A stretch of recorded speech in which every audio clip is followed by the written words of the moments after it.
Pemirsa Hidup Sehat Plus, saya sudah bersama dengan Dr. Ririn Farabi, Magister Kedokteran Kerja. Halo dok, apa kabar? Ya dokter, baik. Di zaman yang modern ini dok ya, semuanya serba instan, serba cepat. Dan masyarakat banyak yang memilih menggunakan alat makan dan minum berbahan plastik. Masalahnya dok, tidak semua orang tahu bagaimana cara memilih bahan plastik yang dapat digunakan untuk sebagai wadah makanan dan minuman. Nah, bagaimana dok cara untuk bisa masyarakat tahu bahwa ini adalah bahan plastik yang aman digunakan untuk makan dan minum? Ya, pertama untuk memilih bahan plastik yang digunakan untuk makanan yang bisa menyimpan makanan minuman itu kita harus lihat bahwa bahan pembuatnya adalah tidak mengandung BPA. Ya, pertama biasanya ada tulisan di bawahnya dok, BPA free. Ya. Tulisan ini menandakan bahwa bahan penyusun dari botol itu atau tempat makanan itu tidak mengandung BPA karena BPA kan berbahaya ya dok, sehingga tidak diperkenankan untuk sebagai bahan pembuat makanan. Selanjutnya kita perhatikan tanda segitiga dok. Biasanya ada tanda segitiga juga ada di bawah botol tersebut. Di dalam segitiga itu ada angkanya. Angka itu menandakan bahwa bahan pembuatnya dan yang harus kita perhatikan adalah angka 5. 5 itu menunjukkan bahwa boleh digunakan sebagai tempat makanan atau minuman. Selebihnya itu ada yang sekali pakai, 2 kali pakai, tapi kan kita yang membicarakan mengenai penyimpanan makanan yang berulang-ulang ya dok. Betul. Artinya kalau untuk 5, segitiga dengan angka 5 di dalamnya boleh digunakan. Selanjutnya adalah tanda food grade. Apa itu tanda food grade? Food grade kita bisa lihat dari simbol sendok dan garpu atau gelas dan garpu. Iya betul. Nah, simbol ini biasa terdapat di bagian bawah dari tempat makan. Nah, itu boleh digunakan sebagai tempat penyimpanan makanan. Apa dok yang terjadi kalau bahan plastik tadi diisi dengan air panas? Dampaknya apa ke tubuh kita? Jika air panas masuk ke dalam bahan plastik yang memang tidak diperuntukkan untuk air panas, bahan plastik dari penyusun botol tersebut dapat larut ke dalam minuman tersebut sehingga masuk ke dalam tubuh kita, beresiko terhadap penyakit berbagai macam seperti kanker dan lain sebagainya. Ini juga masyarakat kan terutama ibu-ibu dok ya, saking praktisnya dan anak-anak kan mungkin nggak begitu paham mengenai bagaimana cara menggunakan wadah makanan terbuat dari plastik. Apa saja dok yang mesti diperhatikan oleh ibu-ibu ketika membekali anak-anak dengan makanan minuman yang dimasukkan ke dalam wadah plastik? Ya, pertama kita dalam memilih tadi dok, kembali ke pemilihan bahan yang BPA free dengan simbol yang tadi sudah dijelaskan bahwa sesuai dengan food grade. Lalu yang nggak penting kalahnya adalah cara membersihkannya. Nah itu penting buat ibu-ibu. Saat anak itu pulang ke rumah, makanannya kan sudah sisa tuh dok, sudah 1 harian. Nah ada makanan yang masih baik, ada yang makanan tidak baik. Nah maksudnya sudah basi gitu kan.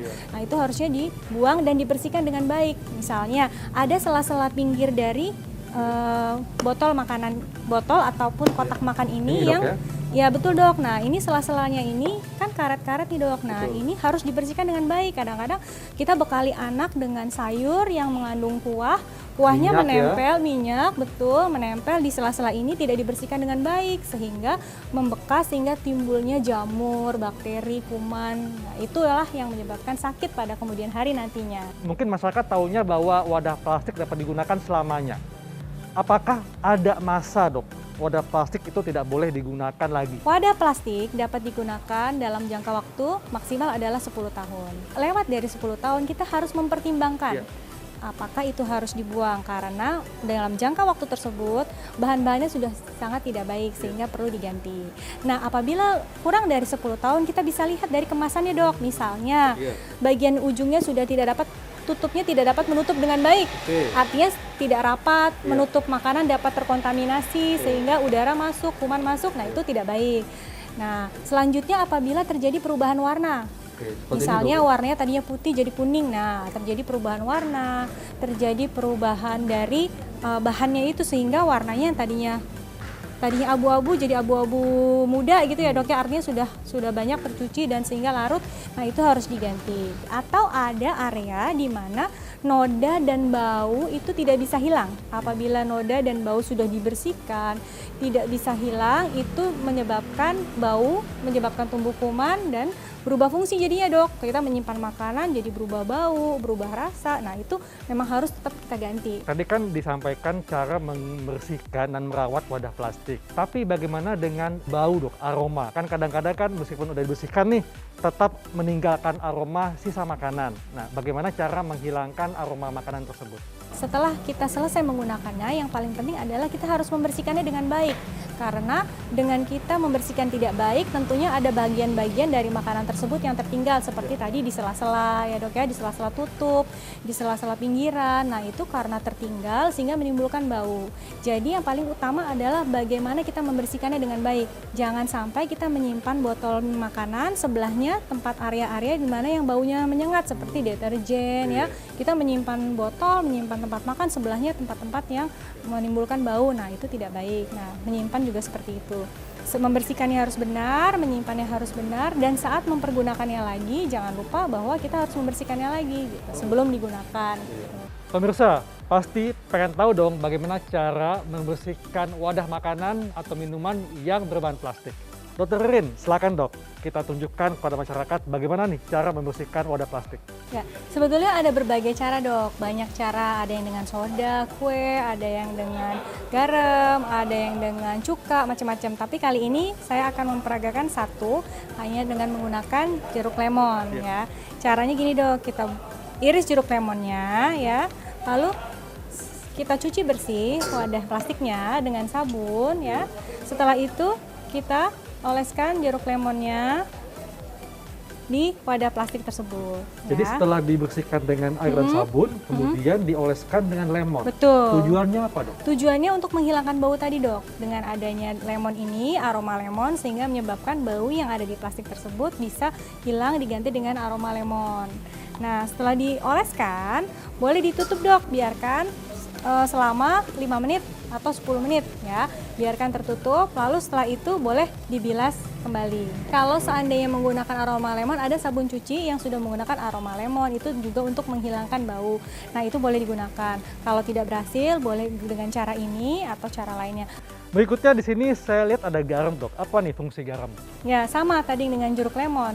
Garam ini juga berfungsi untuk menghilangkan bau ya. Bisa dibuat di dalam cairan, lalu habis itu letakkan garam, lalu direndam di dalam tempat makan tadi dan biarkan 2 atau 3 menit atau kadang bisa 5 atau 10 menit tergantung dari baunya yang tadi sebelumnya sudah melekat itu seberapa kuat ya. Setelah itu boleh dibilas. Berikutnya saya lihat juga ada daun pandan nih dok. Apa nih fungsi daun pandan untuk membersihkan wadah plastik?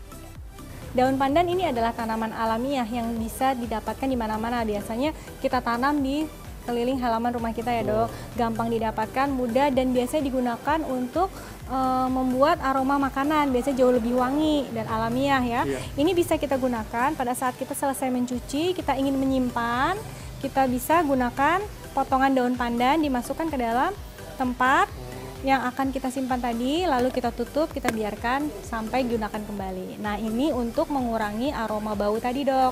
Dengan adanya aroma daun pandan ini sehingga menyebabkan baunya tadi tersamarkan dan bisa menghilang dengan adanya aroma daun pandan. Jadi selain dengan kopi atau serbuk teh juga bisa menggunakan daun pandan? Boleh kopi, boleh teh, boleh daun pandan yang bahan-bahan alamiah bisa digunakan. Baik dok, terima kasih untuk penjelasannya. Sama-sama dokter Haikal. Jadi ingat, harus pandai dalam memilih bahan plastik dan tahu cara merawatnya. Saya Dr. Kalan Syari dan Dr. Ririn Farabi, Magister Kedokteran Kerja untuk Hidup Sehat Plus.